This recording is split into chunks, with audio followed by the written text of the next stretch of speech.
Friends, मैं doctor Rao. आज जो हम टॉपिक डिस्कस करेंगे वो है इरेक्टाइल डिसफंक्शन के बहुत पेशेंट्स हमारे पास आते हैं जिनका जो ये कंप्लेंट करते हैं कि उनका पेनिस दिन प्रतिदिन साइज में छोटा होता जा रहा है, हर दिन के साथ उनका साइज घटता जा रहा है। तो क्या ये बात सही है? पहले तो मेडिकल प्रोफेशन में लोग इसको मानते ही नहीं थे, लेकिन अब हमने हजारों पेशेंट्स देखे, ये बात देखी है और अब मेडिकल साइंस भी मानने लगी है कि ये बात सच होती है कि धीरे धीरे पेनिस का साइज कम होता चला जाता है। एक्चुअली इसका रीज़न क्या होता है? इसका रीज़न ये है कि जब पेनिस में इरेक्टाइल डिसफंक्शन हो गई, वो पेनिस पेशेंट यूज़ नहीं कर पाता, यानी मैस्टरबेट वो करना छोड़ देता है क्योंकि ऑलरेडी उसके लिंग में कमजोरी है और छोड़ भी देना चाहिए। और दूसरा, सेक्स वो कर नहीं पाता तो वो पेनिस यूज़ नहीं होता, जिस कारण से क्या हो गया कि पेनिस के अंदर जो ब्लड फ्लो है, एक नॉर्मल पेनिस में कई बार दिन में इरेक्शन आती है और अगर वो रेगुलरली सेक्स करता है तो उसमें बार बार इरेक्शन आने के कारण ब्लड फ्लो बढ़ता है, उनकी नसें खुलती है, उनकी नसों से ब्लड अंदर जाता है, पेनिस की ब्लड बाहर निकलता है और टिश्यूज़ जो हैं उनमें कोर्पोरा जो है जिसके अंदर बेसिकली इरेक्शन आती है उसमें फुलाव आता है। तो पेनिस का साइज़ मेंटेन रहता है और अच्छा रहता है, वो हेल्दी रहता है, उसके अंदर कोई टॉक्सिक मेटाबोलाइट्स इकट्ठे नहीं होते, उनकी नर्व्स, उनकी आर्टरीज ब्लॉक नहीं होती, उनकी वेन्स ब्लॉक नहीं होती, क्योंकि दिन भर उसमें से ब्लड का फ्लो आता जाता रहता है। लेकिन जब सेक्स नहीं कर पाते और साथ में इरेक्शन की भी प्रॉब्लम हो जाती है तो पेशेंट सेक्स नहीं कर पाता, उसमें इरेक्शन नहीं आती पेनिस में, तो धीरे धीरे उन ब्लड वेसल्स में से ब्लड फ्लो जाना कम हो जाता है। जब ब्लड फ्लो जाना कम हो जाता है तो वेसल्स बंद होने लगती हैं और धीरे धीरे पेशेंट के पेनिस की जो टिश्यूज़ हैं उनको भी कम ब्लड सप्लाई पहुंचती है। वो उसी ब्लड सप्लाई में वो इतनी कम तो नहीं होती कि वो ख़त्म ही हो जाए, लेकिन वो ऐसी ज़रूर होती है कि अब उनको लगता नहीं कि कोई ज़रूरत है, वो अपने में कटौती करते हैं एक तरह का टिश्यू और धीरे धीरे साइज़ में कम हो जाते हैं। जैसे अगर आपने देखा होगा जो ये एक्सरसाइज करते हैं, जिम जाते हैं लोग, उनकी मसल्स खूब बढ़ जाती है, लेकिन जैसे ही वो एक्सरसाइज करना छोड़ते हैं तो मसल्स कम होने लग जाती है। सेम फिनोमेना यहाँ पे होता है, हालांकि यहाँ पे कोई मसल नहीं होती, लेकिन टिश्यूज में ही कॉन्ट्रैक्शन आनी शुरू होती है और पूरा छोटे साइज का होने लग जाता है, लंबाई भी कम हो जाती है, गर्थ भी कम हो जाती है। तो इसी कारण से पेशेंट का हर दिन हर साल पेनिस छोटा होता चला जाता है और पेशेंट हमारे पास आकर ये कंप्लेंट करते हैं कि उनका पेनिस पहले से काफ़ी छोटा हो गया। तो इसका इलाज क्या है? देखिए, अगर आपको इरेक्शन डिफिकल्टी है, इरेक्शन में प्रॉब्लम आनी शुरू हुई है, तो उसका फ़ौरन इलाज करना चाहिए, क्योंकि जैसे मैंने पिछले वीडियोस में भी बताया था, अगर इरेक्शन की प्रॉब्लम 6 महीने से ज़्यादा है तो वो परमानेंट ईडी हो जाती है। एक बार परमानेंट ईडी हो गई तो फिर इसका मतलब है कि इरेक्शन हमेशा के लिए परमानेंट हो गया। तो फिर हर साल पेनिस का साइज कहते हैं 4 से 5 सेंटीमीटर घटता चला जाता है। तो आपको ऐसे में इंटरवेंशन करनी है। जैसे ही इरेक्शन कम होने लगे, आपको लगे कि इलेक्शन कानूनी है, सबसे पहले तो अपने लाइफस्टाइल को बेटर करिए। ये सबसे इंपॉर्टेंट है। लाइफस्टाइल को बेटर करने का क्या मतलब है कि आप प्रॉपर, एक तो सबसे पहले स्लीप लीजिए, सोएं।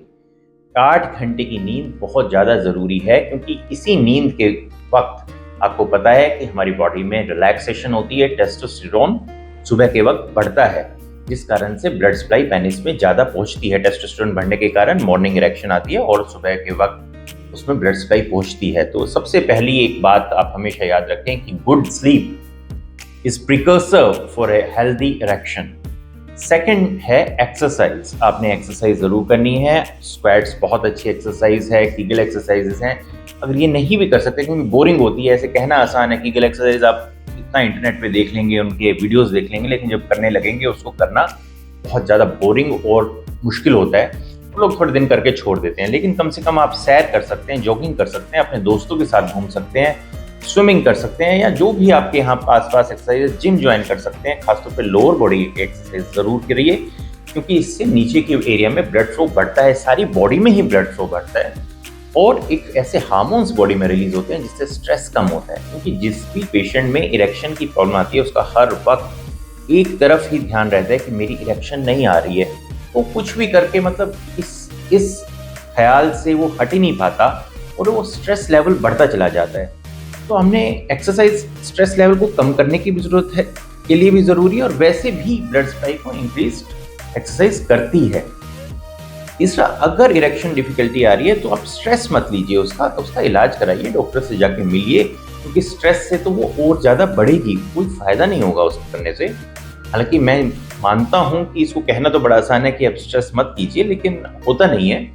लेकिन फिर भी अगर आप में इतना कंट्रोल है तो आप स्ट्रेस मत लीजिए और अपनी एक्सरसाइज कीजिए, गुड नाइट स्लीप कीजिए। अब जो भी काम आप करते हैं, चाहे एजुकेशन ले रहे हैं, स्टूडेंट हैं, या अगर नौकरी कर रहे हैं, उस पर पूरा ध्यान रखिए, उससे ध्यान हटाइए मत। इन्हें कि अब मेरी जिंदगी का क्या होगा और इस तरह से, उससे तो ये प्रॉब्लम और बहुत तेजी से बढ़ती है। तो ये चीजें तो आप अपनी तरफ से कर ही सकते हैं।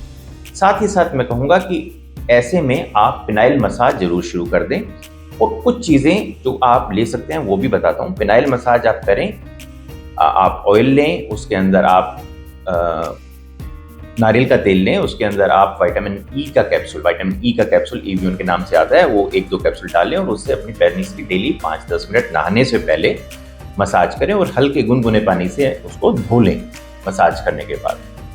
ये एक्सरसाइज 2 चीज़ें में फ़ायदा करेगा, ये सब चीज़ें कि एक तो आपकी इरेक्शन आने लगेगी और आएगी तो वो टिकेगी, और साथ पे पेनिस का साइज बहुत तेज़ी से नहीं गिरेगा या नहीं स्टेबल हो जाएगा। उसके अलावा कुछ चीज़ें तो ऐसी हैं जो आप घर बैठे ही ले सकते हैं, जैसे एल-आर्जिनिन के सैशे आप ले सकते हैं खाली पेट रोज सुबह, जो मैंने वीडियो भी बनाया था पिछले कि ये 7 हैबिट्स जिससे पेशेंट अपनी इरेक्शन को अच्छा कर सकता है। तो एल-आर्जिनिन का खाली पेट सैशे ले सकते हैं रोज सुबह एक्सरसाइज करने से पहले, आधे घंटे पहले। और उसके अलावा मल्टीविटामिन और कैल्शियम एंड विटामिन D3 ये खाना खाने के बाद आपको लेने हैं। अगर आप इस तरह से हेल्दी रूटीन करेंगे और आपकी ईडी अगर अभी परमानेंट नहीं है तो वो रुक जाएगी यहीं पर, तो आप अपने आप ही उसे रोकें। अगर आपको लगता है कि वो फिर भी नहीं रुक रही है तो आप डॉक्टर से आके मदद लें। उसमें आप हमारे पास आएंगे तो हम आपकी मदद, आपको पता है, कर सकते हैं। शॉकवेव दे सकते हैं और पी शॉट दे सकते हैं, साथ में कुछ लो डोज टेडलाफिलोर या और कोई दवाई हमें लगता है कि हमें देनी चाहिए तो वो दे सकते हैं। आप अपनी तरफ से शिलाजीत और अश्वगंधा भी ले सकते हैं, लेकिन किसी भी वो उसको खुला मत लें, किसी डॉक्टर से मत लें। आप ऑनलाइन उसे हिमालय से या कहीं इस जगह से, हिमालय की होती है, डाबर के होते हैं, जो भी नॉन कंपनी है उनका लें, कंपनी की तरफ से लें, क्योंकि उसमें सही डोज होती है, तो आप वो अपने आप उसका सेवन कर सकते हैं।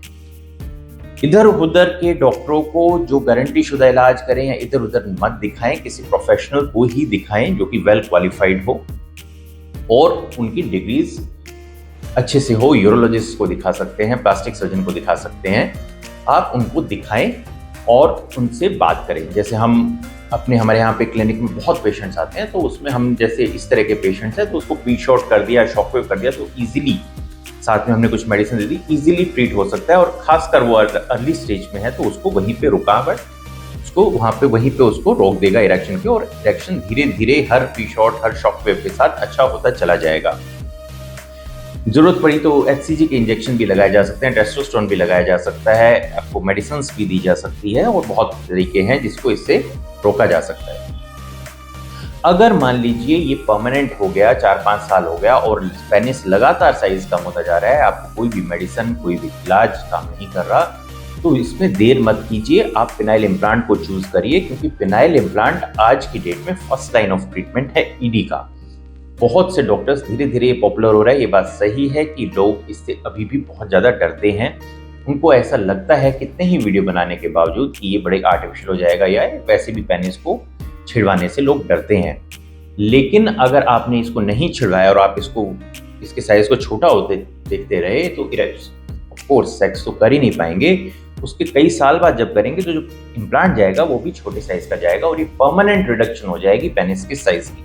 तो अगर मान लिया आपने सब ट्रीटमेंट ले ली है, आप सप्ताह का ट्राई कर चुके हैं, तो आप इम्प्लांट का डिसीजन भी जल्द ही ले। ये एक बहुत ही सेफ प्रोसीजर है इम्प्लांट का। और देखिए, इम्प्लांट में इतना सेफ है कि इसकी कॉम्प्लिकेशन के अगेंस्ट कंपनीज भी, जैसे रिजिटेन है, वो गारंटी देती है। हमारा खुद का क्लिनिक इंडियन इम्प्लांट में, जिसमें कंपनी गारंटी नहीं देती, वो 10 साल की गारंटी देता है। तो हम जब कॉन्फिडेंट है कि ये इम्प्लांट बड़ी सेफ सर्जरी है और पेशेंट को इसको जल्दी चूज कर लेना चाहिए, तो आपको डरने की जरूरत नहीं है। दिन प्रतिदिन हजारों लाखों लोग इस सर्जरी को चुन रहे हैं। तो ये आज हमने बताया कि अगर पेनिस का साइज डिक्रीज होता है तो उसके ये ही स्टेप्स हैं जो हमें लेने होते हैं और इसको फॉलो करना होता है। अगर आप ऐसा करेंगे तो आपको कोई दिक्कत नहीं आएगी। आप जानते हैं हमारा क्लिनिक गुड़गांव, दिल्ली NCR में है और महीने में एक बार मैं लखनऊ में भी जाता हूँ। अगर आप हमसे कोई सजेशन लेना चाहते हैं, मिलना चाहते हैं, तो आप हमारे नीचे लिए हुए नंबर पर संपर्क करें, फिर व्हाट्सएप करें। चैनल को सब्सक्राइब करें, लाइक करें, क्योंकि उससे हमें एक तरह का प्रोत्साहन मिलता है कि हम इस तरह की वीडियो बनाते रहें। अच्छा लगता है हमें भी। और उसमें आप ठीक कमेंट्स करें। और आपने इतना टाइम दिया उसके बहुत बहुत धन्यवाद। Thank you.